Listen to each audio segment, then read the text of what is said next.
Well, Margaret Brennan is in our Washington bureau with more on this. Margaret, it almost feels like I've sort of entered a time machine. Some of the phrasing and the rhetoric that we're hearing now. It has been decades since a president has called for the expansion of our nuclear arsenal. Now we have President-elect Donald Trump saying, let it be an arms race. Just what are the implications here? Well, they're tremendous because the president of the United States, who will be Donald Trump on January 20th, is the only person authorized to launch America's nuclear weapons. That's why commanders-in-chief really choose their words very carefully when they're talking about this.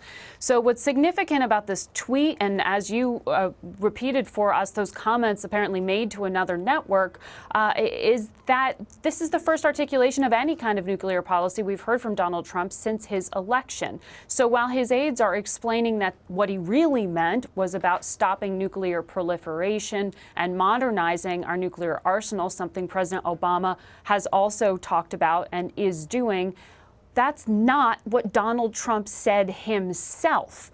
And that is not what the rest of the world heard him say. And words really matter when you are the leader of the free world, because you set the agenda for the rest of the globe. So now it comes back to this conversation about, do you take him literally? Do you take him seriously? You know, we heard in your piece that Mr. Trump's tweet came after Vladimir Putin basically said the same thing about Russia, that Russia's nuclear arsenal needs to be strengthened as well. So was this a peek into a policy change, or do you think it was just a reaction to what Vladimir Putin had to say?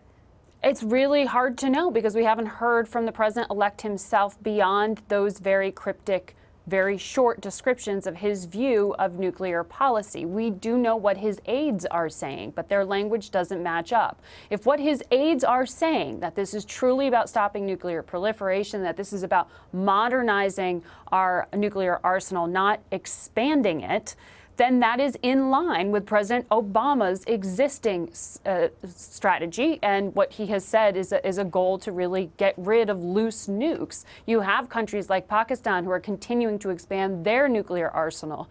You have Russia modernizing theirs. So there is a continued nuclear threat around the world, even though here in America we often talk about it in the past tense, in light of the Cold War and the end of it. This continues to be an ongoing threat, particularly concerned about nuclear material ending up in the hands of terrorists. We haven't heard that level of nuance, detail, or policy because Donald Trump really hasn't articulated what his foreign policy views are just yet. Right. It just so happens that today President Putin was holding his year-end press conference. Did he have any response, any reaction to some of what Donald Trump is saying? We'll talk about press conferences. I think Vladimir Putin's went on for longer than 3 hours, taking questions from the press there in Russia. And he said a few things. One of them was, really dismissing the intelligence community's assessment that Moscow hacked and tried to interfere with the U.S. election. But he also said, as to Donald Trump, he spoke positively about him and said no one believed that Donald Trump would win except for us. It's not clear what he meant by that, but it's sure to feed the conspiracy theorists who are talking about that Russian interference and whether or not it was truly meant or not to throw the U.S. election.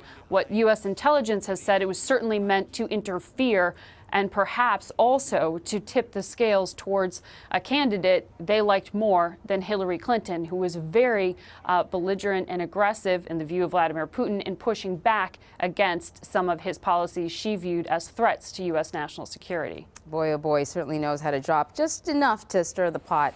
Margaret Brennan in Washington, thank you so much. We appreciate the time that you spent with us.